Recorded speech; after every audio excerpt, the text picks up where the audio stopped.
ဒါကြောင့်ကျွန်တော်ဒီပေါ့နော် workshop လုပ်ငန်းပေါ့နော်ဒီဆိုင်ကနဲ့ပတ်သက်လို့ workshop လုပ်ငန်းလုပ်နေတဲ့ညီကိုတွေအတွက်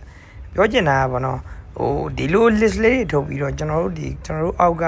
ကျွန်တော်စီမှာလုပ်ကိုင်နေတဲ့ဒီ workshop ဆရာတွေကိုဟိုစက်ခိုင်းပို့အဆင်ပြေတယ်ပေါ့နော်ဘာကြောင့်လဲဆိုရင်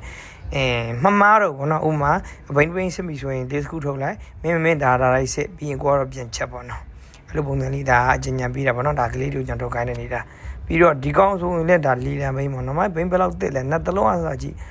လုံးဝလီလန်တော့ရင်လောက်မှရောက်တာလုံးဝဘိန်းတက်တဲ့အနေထားပေါ့နော်တော်တော်တက်တဲ့ကျွန်တော်ပြောပြချင်တာကပေါ့နော်လီလန်ဘိန်းနေဒါဆိုကီလိုနေလေးနော်အစ်စ်နော်ဘိန်းလုံးဝအစ်စ်ကြီးနော်ဒါပေမဲ့ဘယ်လောက်တက်ကျွန်တော်ပြချင်တာဒီမှာပေါ့နော်စီဂျိုးပေါ့နော်သူလေလံဘိန်းဒီဆိုတာရထားတာ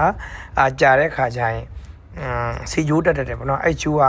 ကျွန်တော်ဘားဒီမှာဖမ်းတက်တယ်ဘားဖမ်းပြီးတော့ဘားနဲ့ပစ္စည်းနဲ့ရိုက်ပြီးတော့ပေါက်တက်တယ်ပေါ့နော်အဲ့လိုအဲ့ဒါတွေကိုပုံမှန်လေလံဘိန်းဆိုပြီးတော့မပြုတ်မပြင်ဘဲနဲ့တချို့ရှိရပေါ့နော်လေလံဘိန်းပြုတ်ပြင်စရာမလိုဘူးဟိုစားပစ်စစ်စရာမလိုဘူးတန်းရောက်ယုံပဲအဲ့အကူတွေကိုဒါအញ្ញံပေးတာပေါ့နော်အဲ့လိုလူတော်များများကဟိုပြီးဆိုလဲရောင်းတာတဲ့ဒီလိုစားပေးလေးဝင်ပြီးတော့မှရောင်းဘယ်တော့မှလည်းမကုန်ပါဘူးနော်ဝင်ပြီးရောင်းမှဆိုရင်ဝယ်သွားတဲ့ customer ပို့ပြီးတော့စိတ်ချမ်းသာမယ်ပေါ့နော်ဒါဆိုရင်လည်းဘိန်းသုံးအစ်စ်ကြီးဒါပေမဲ့ဟိုမှာဘာမှမြင်နေရတယ်ဗျာဒါဗီဒီယိုရိုက်တာတော့တိတ်မမြင်ရဘူးပေါ့နော်ကျွန်တော်အပြင်မှာကြည့်တော်တော်ကြီးဆိုးတဲ့အနေဒါတွေဟိုမှာတိတာဘာကျိုးတွေပေါ့နော်အဲ့လိုနေတာရှိတယ်ကျွန်တော်စီမှာလက်တွဲနေတဲ့ဒီဝယ်ရောင်းကိုတွေကတော့ပုံမှန်ပေါ့နော်ဘယ်လောက်ထိသူဘယ်လောက် range နဲ့ထွက်တော့ကျွန်တော်ဒီမှာပုံမှန်စားပေးလုပ်ကြတယ်ပေါ့နော်လုပ်ပြီးတော့မှ customer လက်တွဲကိုထည့်တာများတယ်